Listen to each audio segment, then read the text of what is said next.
Buhari has risen to the defense of the emergence of his fellow partyman and candidate of the All Progressive Congress APC, Bola Tinubu, as winner. Buhari expressed stout justification of the president-elect, insisting Bola Tinubu's election stands, and if anyone is aggrieved and have the locals to do so, they should go to court.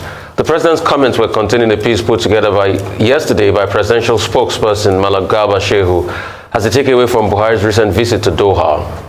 Speaking to Nigerians in the diaspora on the ongoing political transition, Buhari was quoted to have called for support of the incoming government of Tinubu, stating that Nigeria will continue to be a beacon of hope and prosperity in the continent and an example of other African countries to emulate. Buhari also disclosed that at no time did he consider annulling the 2023 presidential poll, which was the case in June 12, 1993 presidential election, presumably won by the late version of MKO Abiola. A lot to talk about as regards this area. Yes, indeed. So, Malam Garba Shehu was presenting this report based on the outing by the president to Doha in Qatar for the United Nations Conference on Least Developing Countries. And as part of that report, he shared what the president has said to diasporans on his outlook on the last election and some of the key things, Rufai, you've mentioned. And the first thing he had said was that, I mean, one of the things I'd like to highlight in what he said was that he had referred to what he spoke about before the elections, that this election would reflect the wishes of Nigeria and the outcome would be only what Nigerians voted for. Now, the body language of the president, to be fair to him, before the elections had been very consistent. Beyond his body language, his words, his affirmations, what he has said concerning his commitment to a free, fair, credible, and as Malam Shehu said, transparent elections. In fact, it was almost a song. We all knew the FFC, free, fair, credible. And so it inspired hope in a lot of Nigerians to go out to exercise their franchise, believing that this was going to be an election with a difference. And he also made the right moves. He signed in the Electoral Act of 2022. He also had said that this election will be technology-driven to minimize incidents of rigging and irregularities. Unfortunately, the reality post-election or during the election, we didn't even get to the post before there were complaints. In fact, famously, former President Olusegun Obasanjo had written a letter to the president asking him to cancel the elections because it had been marred with a lot of irregularities. He called the president to step in whilst the results were still being announced. And this is because INEC and its chairman, Professor Mahmoud Yakubu, had come under a lot of criticism from political actors and Nigerians themselves. For the president to say that this election, or compare it perhaps to the June 12, 1993 election, it's quite interesting because June 12, 1993 election is said to be perhaps the freest, fairest election since independence that Nigeria has had, reflecting the will of the people, where we had a Muslim candidate or candidacy, yet people were more concerned about moving the country forward and voting the personalities they felt could best represent Nigeria at the time. Unfortunately, the General Babangida had annulled the elections, and this was met with widespread protests and violence following that. Comparing that election to this election is interesting because beyond Nigerians and local analysts criticizing this election for being marred with irregularities, international media and personalities and observers have also called to question the integrity of the election. Yes, the president can speak about his perception. I mean, famously, when Asiwaju Bola Tinubu went to present his certificate to him in Daura, he had shared the same sentiments that this was a fantastic election. It was well done. However, when you feel the pulse of the people and from analysts, it doesn't reflect that. So there are two things on our end here that perhaps we begin to see, which was the question I asked when he first said that is the president not in touch with what is going on in terms of the violence that marred the elections? Do we talk about the ballot box snatching, the disenfranchisement of people in Warri? Do we talk about the attacks here in Lagos? Do we talk about what happened in Kano State? Do we talk about pockets of violence and irregularities? Right from the registration of voters, this election had been marred with irregularities. So for him to say this, it's quite interesting, but we continue to watch. As he said, if you have local standing, go to the court, and the principal parties of the PDP and the Labour Party have indeed approached the courts. It still unfolds. I think it's a fairly straightforward matter. Doesn't require any long discourse. Number one, the president said that, look, Bola Tinubu has won this election. He's a presidential candidate of his party, now president-elect. You will expect him naturally to say that Bola Tinubu has won. But he's not in a position to say that the election stands. That's not the import of his statement. What is the import of his statement? He said, anybody that is aggrieved, has a locus, go to court. Don't take the law into your hands. In that regard, the president spoke as a statesman. He was at an international community. We're told this is a major takeaway from his participation at the 5th United Nations Conference on least developed nations or countries. So the president, will naturally talk to the international community against the background of his own awareness of how Nigerians at home have reacted to the election, complaining that they have grievances, and how the international community, particularly the Western media, from Washington Post to Chatham House to Süddeutsche Zeitung to The Economist, all saying that this was a flawed electoral process. But what the laws of Nigeria provided for is that whoever is aggrieved has a locus and should go to court. So to the extent that the president upheld that, he was talking like a statesman. That's in order. The second point is that he was holding on to the democratic credential that had been conferred on him, and I use the word conferred on him, by the international community, because at that Qatar conference, the chairman of the ECOWAS, President Embalo of Guinea-Bissau, had said that the ECOWAS was going to honor President Buhari for his contributions to the development of democracy in the Western region.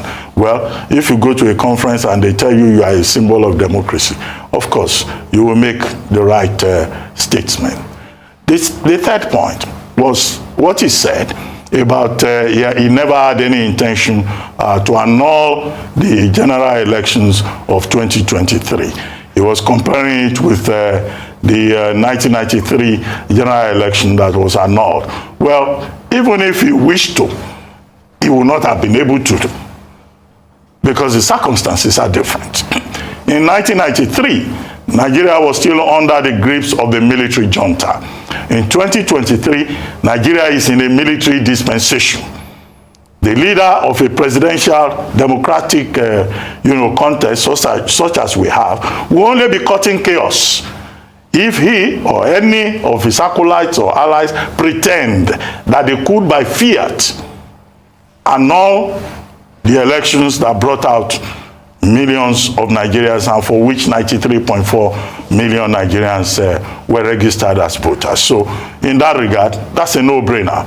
So even if he says he will never annul, he doesn't even have the powers to do so under a democratic dispensation, except he wants to cause chaos.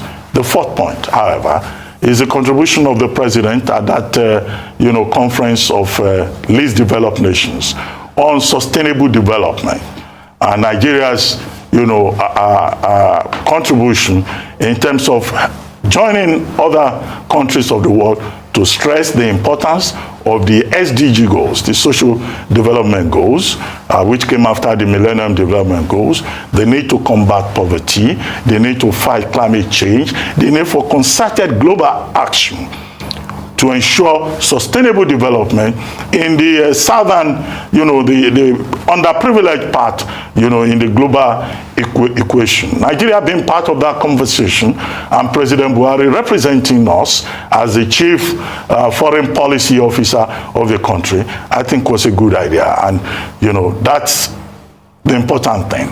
But as to what will happen to the February 25 presidential election, that now is for the tribunal and the courts to determine. Even President Buhari does not have a say in the outcome of that process, at least if due process is followed, if formal established procedure is allowed to function. That's just about it. So for me, when I saw this statement, I was really excited that President Buhari has backtracked from his initial comments about the elections, which were Everything went peacefully.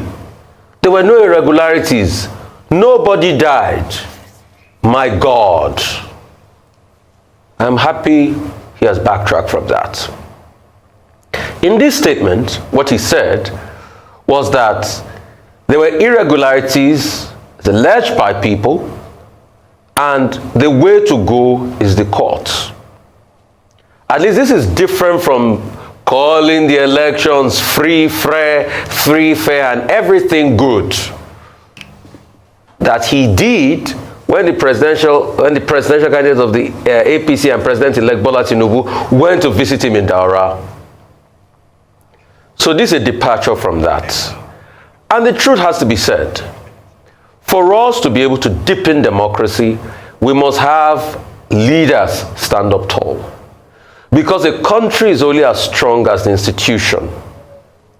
And that is why also I am happy that the federal government have talked about the irregularity.